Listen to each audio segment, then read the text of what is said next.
The radio crackled with static as Master Chief Petty Officer Rodriguez pressed his earpiece deeper, straining to hear anything through the howling wind. Bravo 6. Captain Morrison's GPS beacon went dark 23 minutes ago. Last known position was grid 347A91, approximately 4 clicks northeast of your current location.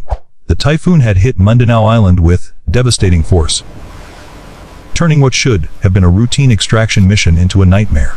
Navy SEAL Team 3 had been tasked with recovering a high-value asset from a terrorist stronghold in the Philippine jungle. But Mother Nature had other plans. Winds exceeding 140 mph were now tearing through the dense canopy above them, while torrential rain turned every stream into a raging torrent. Captain James Morrison, their commanding officer and a 20-year veteran of special operations, had been separated from the team during the initial extraction when a massive tree fell across their escape route. In the chaos that followed, with zero visibility and communication systems failing, he had simply vanished into the storm. For the past hour, 6 of the Navy's most elite warriors had been huddled in a shallow cave, listening to their radios grow quieter with each failed attempt to raise their captain. "Sir, we need to face reality here," said Senior Chief Petty Officer Marcus Tank Williams, water streaming down his face as he leaned closer to Master Chief Rodriguez. "In these conditions with this terrain, if the captain's GPS is down, and we haven't heard from him," he didn't need to finish the sentence. They all knew what happened to isolated personnel in hostile territory during a Category 4 typhoon. That's when Petty Officer First Class Sarah Ghost Chen spoke up from her position near the cave entrance, where she'd been methodically checking and rechecking her equipment. "Master Chief, request permission to conduct a solo reconnaissance for the captain." Her voice was steady, professional, but it cut through the wind like a blade. The silence that followed was deafening, even with the storm raging outside. Senior Chief Williams actually laughed, a short, bitter sound that echoed off the cave walls. "Chen, you're a sniper, not a miracle worker. We've got zero visibility, unknown enemy positions, and terrain that's actively trying to kill us. What exactly do you think you're going to accomplish out there that 6 of us together can't?" Sarah Chen had heard variations of this conversation before. At 26, she was the youngest member of SEAL Team 3, and despite her exemplary record, she still faced skepticism from some of the older operators. Her slight build and quiet demeanor had earned her the nickname Ghost for her ability to disappear into any environment, but some teammates still questioned whether she belonged in the most elite units of the Navy. Williams in particular had made it clear that he believed women in combat roles were a liability waiting to happen. "Subscribe to Military and Veterans Glory and let us know which country you're watching from. We love hearing from our global audience. Because I grew up in conditions like this," Sarah replied, her voice carrying a confidence that surprised even herself. "Typhoon Alley in Guam, Master Chief. My father was a meteorologist for the Air Force, and my mother was a survival instructor for the Coast Guard. I've been in storms like this since I was 12 years old." What her teammates didn't know was that Sarah's childhood had been anything but typical. Her parents had been stationed at Anderson Air Force Base during some of the most intense typhoon seasons in recent history. When other military families evacuated or sheltered in place, the Chen family had been the ones documenting wind patterns, tracking storm movements, and conducting post-storm damage assessments. Sarah had learned to read weather like other kids read comic books, and she'd navigated through conditions that would ground experienced pilots. Master Chief Rodriguez studied her through the dim light filtering into their shelter. "Chen, I appreciate the confidence, but we're talking about 4 kilometers of hostile territory and hurricane force winds. The enemy knows this area better than we do, and they're probably hunkered down and prepared positions waiting for exactly this kind of opportunity." "That's exactly why it might work," Sarah insisted, already mentally planning her route. "They're expecting us to wait out the storm or attempt a coordinated search. They're not expecting a single operator to use the typhoon as cover. The wind and rain will mask my movement, and their visibility is just as compromised as ours." Chief Petty Officer David Ironman Sullivan, the team's demolitions expert, shook his head in disbelief. "Chen, this isn't about being tough or proving a point. That jungle is a death trap right now. Trees are falling like dominoes, rivers are flooding, and we can't provide any kind of support if you get into trouble. But Sarah was already checking her gear with the methodical precision that had made her one of the finest snipers in naval special warfare. Her Mk-11 sniper rifle was secure in its waterproof case. Her GPS was functioning despite the atmospheric interference, and her survival kit contained everything she'd need for an extended solo operation. Most importantly, she carried something none of her teammates possessed: intimate knowledge of how to move through extreme weather conditions. "I'm not asking for support," she said, adjusting her night vision goggles and checking her radio one last time. "I'm asking for 60 minutes. If I'm not back with actionable intelligence on the captain's position by then, you can assume the worst and proceed with contingency planning." The truth was, Sarah had been studying the topographical maps of this area for weeks before the mission. She'd identified natural shelter points, probable enemy positions, and the most likely routes that Captain Morrison would have taken if he'd become separated from the team. Her analytical mind, trained through countless hours of long-range shooting, where wind, speed, and direction could mean the difference between a successful mission and a dead teammate, had already calculated the most probable search grid. Master Chief Rodriguez made the decision that would change everything. "You've got 45 minutes, Chen. Radio check every 15 minutes, and at the first sign of enemy contact you abort and return to base. We can't afford to lose another operator." Sarah nodded and moved toward the cave entrance where the storm was displaying its full fury. Trees bent at impossible angles. Debris flew through the air like missiles, and the rain came down with such force that it was difficult to breathe. But as she stepped into the tempest, something remarkable happened. Instead of fighting the storm, she began to work with it. Using techniques her mother had taught her during Coast Guard survival training, Sarah moved in rhythm with the wind gusts, timing her movements to coincide with brief lulls in the typhoon's intensity. She navigated by sound as much as sight, listening for the distinctive crash of falling trees and the rush of flood water that would indicate dangerous areas to avoid. Her small stature, which some teammates saw as a disadvantage, actually worked in her favor as she slipped through gaps in the vegetation that would have been impassable for larger operators. 22 minutes into her search, Sarah's radio crackled with Master Chief Rodriguez's voice. "Ghost, this is base. First radio check. What's your status? Moving northeast through grid 346, she whispered, pressing herself against a massive mahogany tree as a particularly violent gust threatened to knock her off her feet. No enemy contact, visibility approximately 10 mem. Continuing search, pattern. But Sarah wasn't just searching randomly. She was using a systematic approach based on survival psychology and terrain analysis. Captain Morrison was an experienced operator who would have sought shelter from the storm while attempting to maintain a position where rescue teams could locate him. That meant high ground with good visibility, natural windbreaks, and proximity to the planned extraction route. She found the first clue 31 minutes into her search. A piece of torn fabric caught on a thorn bush, fabric that matched the captain's uniform.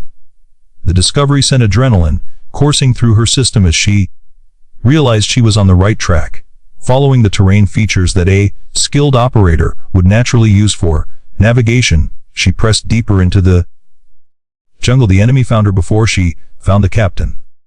Sarah was moving through a particularly dense section of forest when her trained ears detected something that didn't belong: the metallic click of a weapon being readied for firing. She froze instantly, every sense on high alert as she realized that hostile forces were actively patrolling the area despite the storm. Through the rain and wind, she could make out at least 3 figures moving in a coordinated search pattern, their voices barely audible but clearly communicating in a local dialect. This changed everything. The enemy wasn't just waiting out the storm in prepared positions. They were actively hunting for the separated SEAL team members.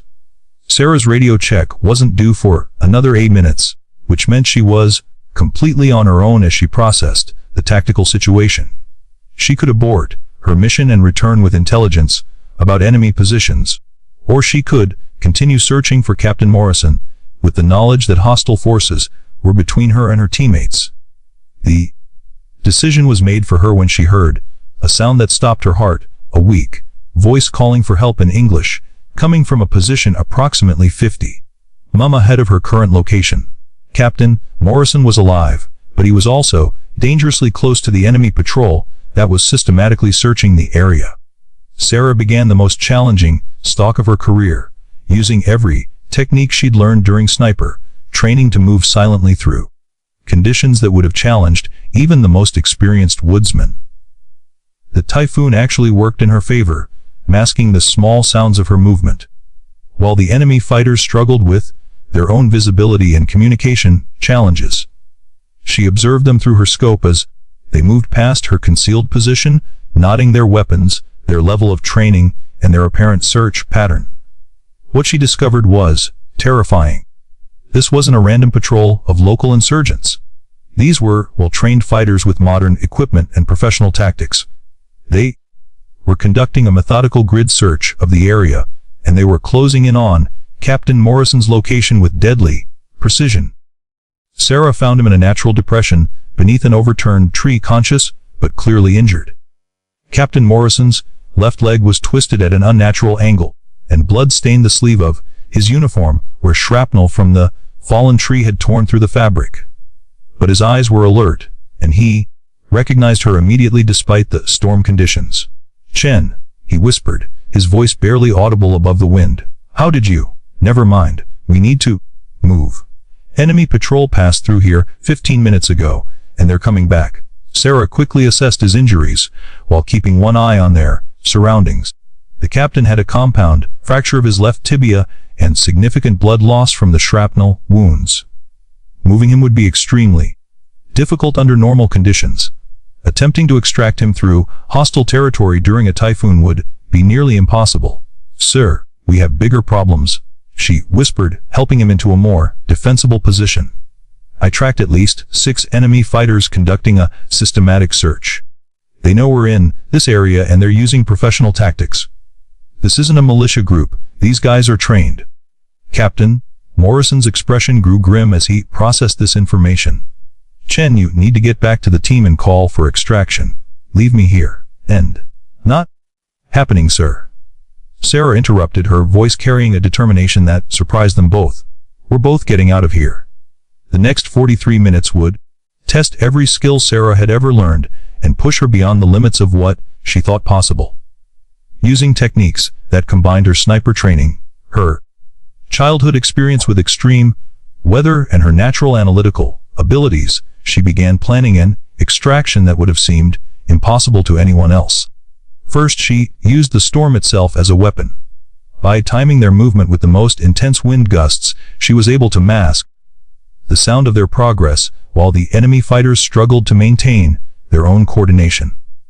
She'd observed their patrol patterns and identified a narrow window of opportunity when their search grid would leave a temporary gap in coverage. But moving Captain Morrison required innovation that went beyond standard military training. Using her rifle sling and equipment from her survival kit, she created an improvised stretcher that would allow her to drag him through the dense undergrowth. The captain's weight and injury meant she couldn't carry him, but she could use the terrain to her advantage, following natural drainage patterns that provided concealment while avoiding the steepest slopes where movement would be impossible. The enemy patrol returned just as Sarah and Captain Morrison reached a critical checkpoint in their extraction route. 3 fighters emerged from the storm, lashed jungle barely 20 m from their position, their weapons ready and their attention focused on the exact area where the 2 SEALs were attempting to hide. This was the moment that defined Sarah Chen's career and reputation. With Captain Morrison unable to defend himself and no possibility of calling for backup, she made a decision that would have been unthinkable to the teammates who had questioned her place on the team. She was going to engage 3 enemy fighters simultaneously in zero visibility conditions while protecting a wounded teammate. Sarah's first shot came from a position the enemy never anticipated. Instead of engaging from ground level, she had positioned herself in the branches of a partially fallen tree, using the storm's chaos to mask her movement into an elevated firing position. Her Mk-11 rifle spoke once and the lead enemy fighter dropped instantly, his weapon falling. uselessly into the muddy ground below. The remaining two fighters reacted with professional training, immediately, seeking cover and attempting to flank what they assumed was a concealed sniper position, but Sarah had already moved, using techniques her mother had taught her about moving silently through extreme weather conditions. She relocated to a position 30 meters from her original firing point, where she could observe the enemy's response and plan her next engagement. Her second shot was even more challenging than the first. Through the driving rain and intermittent lightning, she had to track a moving target who was actively seeking cover while attempting to locate her position. The bullet took the second fighter center mass as he attempted to bound between two large trees, ending the threat he posed to Captain Morrison. The third fighter proved to be the most dangerous. Instead of panicking or attempting to withdraw, he began a methodical advance toward the position where he believed the shots had originated. This was clearly an experienced combatant who understood that his best chance of survival lay in closing the distance and neutralizing the sniper before she could engage him. Effectively, Sarah found herself in a deadly game of cat and mouse, with the roles constantly shifting as both she and her opponent maneuvered through the storm-lash jungle. The enemy fighter was skilled, patient, and determined, using the same storm conditions that Sarah had relied upon to mask his own movement. For several terrifying minutes, she lost track of his position entirely, knowing only that he was somewhere in the immediate area and could emerge from any direction. The final confrontation came when Sarah least expected it. She was in the process of moving to a new position when the enemy fighter appeared through the storm like a ghost, his rifle trained on Captain Morrison's helpless form. In that instant, Sarah realized that she had been outmaneuvered, that her opponent had correctly identified her priorities and was using the wounded captain as bait. The shot she made then would become legend within the special operations community. At a range of less than 15 meters through driving rain and intermittent lightning while moving and under extreme stress, Sarah placed a single bullet that ended the threat without endangering Captain Morrison. The precision required for such a shot under those conditions exceeded anything her instructors had ever taught, and demonstrated capabilities that few snipers in the world possessed. But the mission wasn't over. With the immediate threat eliminated, Sarah still faced the challenge of extracting Captain Morrison through several kilometers of hostile territory during a typhoon. The gunfire had certainly attracted attention, and other enemy patrols would be converging on their location within minutes. Using every technique she had ever learned, Sarah began the most challenging movement of her military career. She commandeered equipment from the eliminated enemy fighters, including a radio that allowed her to monitor hostile communications and a more sophisticated GPS system that functioned better in the extreme weather conditions. The extraction took nearly 2 hours, with Sarah alternately carrying and dragging Captain Morrison through terrain that challenged the limits of human endurance. Several times they were forced to hide motionless for extended periods as enemy search teams passed within meters of their concealed positions. Sarah's ability to remain invisible, the skill that had earned her the nickname Ghost, proved to be the difference between mission success and catastrophic failure.